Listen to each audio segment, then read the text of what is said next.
Oh, oh, oh, oh, oh.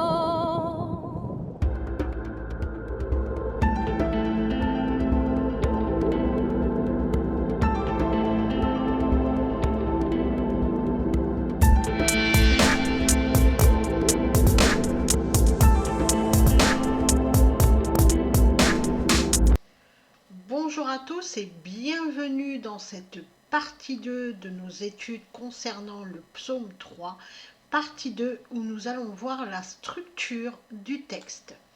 Lors de l'étude précédente, nous avons vu le contexte du psaume 3. Dans cette seconde partie, nous allons analyser la structure du texte car cette structure révèle beaucoup de choses sur le psaume 3.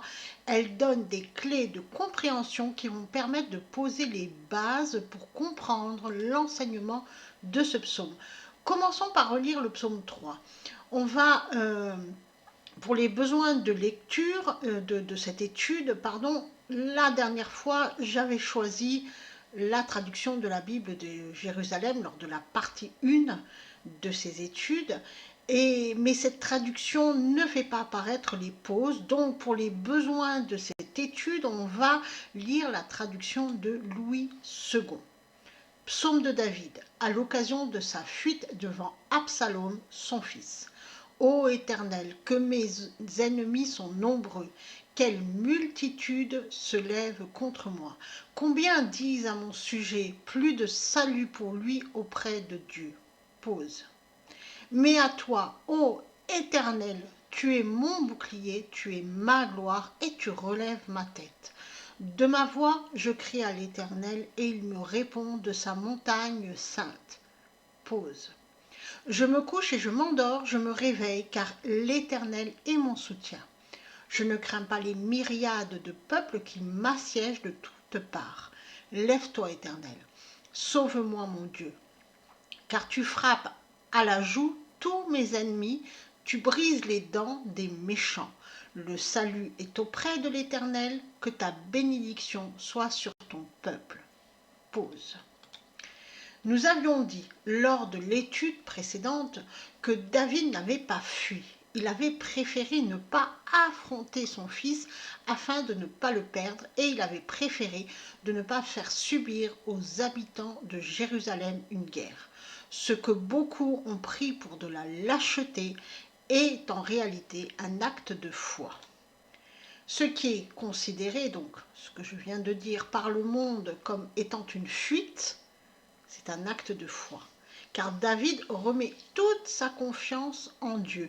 Il sait que Dieu peut changer les cœurs et il espère que son fils trouve la paix.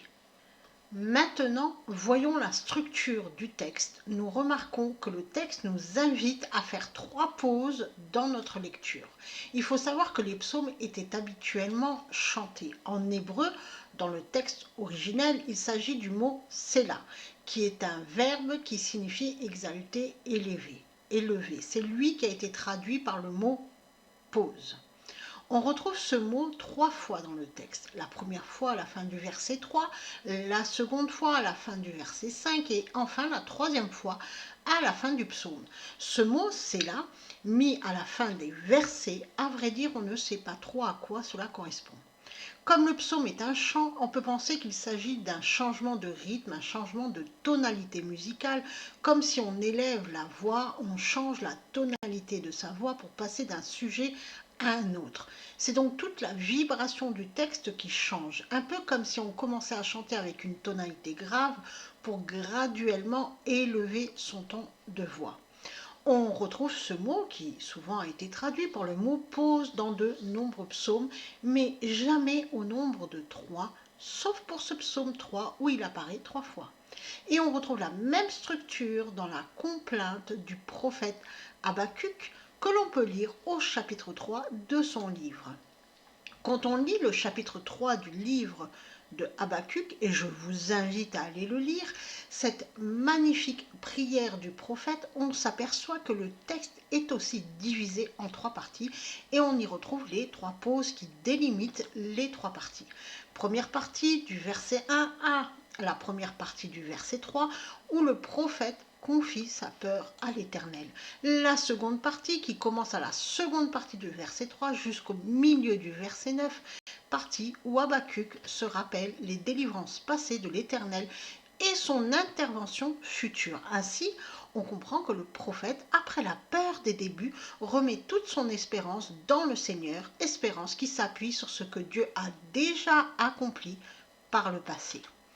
Troisième partie qui commence à la seconde moitié du verset 9 jusqu'au verset 16 et qui pourrait se résumer à la délivrance, au fait d'entrer dans le repos de Dieu après la détresse. Ainsi, le psaume 3 possède la même structure. David connaît d'abord la peur, l'angoisse, il ne sait comment réagir devant la trahison de son fils. Puis il remet cette peur entre les mains de Dieu, car il se rappelle qu'à Dieu tout est possible. Donc il entre dans un processus de réflexion. Il ne se laisse pas envahir par la peur. Il place son espérance en Dieu. C'est la seconde partie. Et cette espérance va l'apaiser car elle mène à la délivrance et au repos.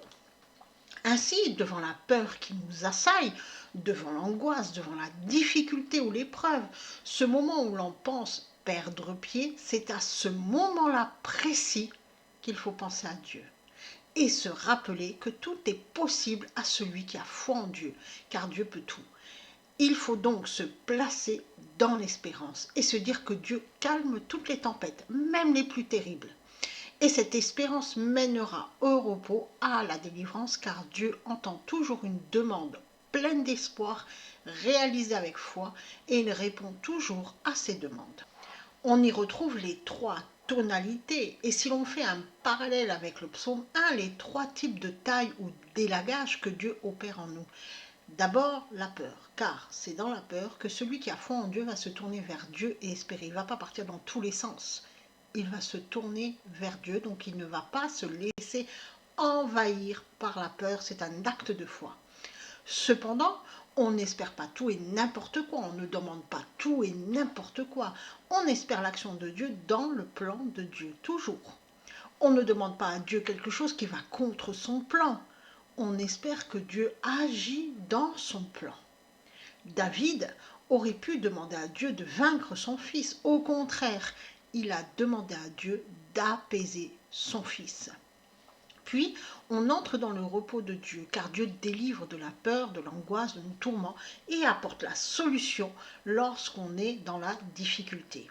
Maintenant que l'on a établi le contexte et la structure du texte, on va aller voir les différentes parties de ce psaume, chacune étant délimitée par une pause. Ainsi, on va s'intéresser aux trois parties du psaume, d'abord les versets 2 à 3 quand David ressent de la peur, puis les versets 4 à 5 lorsque David place son espérance en Dieu, puis les versets 6 à 9 lorsque David se repose en Dieu. Soyez bénis. Oh,